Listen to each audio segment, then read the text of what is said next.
History میں ویسے تو اولیاء اللہ، ہوں، ٹھیک ہے نا، مشائق، ٹھیک ہے نا،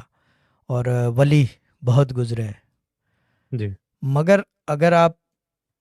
معجزات والی بات یا کرامات والی بات، کیونکہ یہ بھی ایک ڈسپیوٹڈ ٹاپک ہے کہ معجزہ ہوں یوں ہے فلانا ہے، میں پھر بھی معجزات کرامت کہہ لو اس کو، جو بھی میریکل کہہ لو انگلش میں، ٹھیک ہے نا، جی something that is not understandable and it's happening,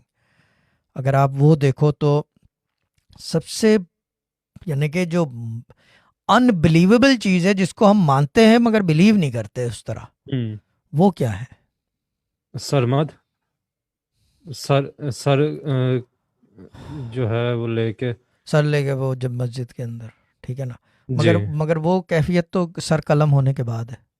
ہوں زندگی میں بات کر رہا ہوں. زندہ کی اولیاء کی سب سے بڑی کرامت اپنی ذات سے ریلیٹڈ جو وہ کر سکیں اور پھر ہم صرف بات کر سکیں اس کی. حضرت شہباز قلندر ہوا میں اڑنا، یس، وہ تو جی defying the one thing that keeps us on this earth, yes gravity. بالکل یہ ون تھنگ ہے جس کی وجہ سے ہم اس دنیا میں ٹکے ہوئے ہیں، اگر ہٹا دو تو ہم ایئر بورن ہو جائیں، یعنی کہ شہزاد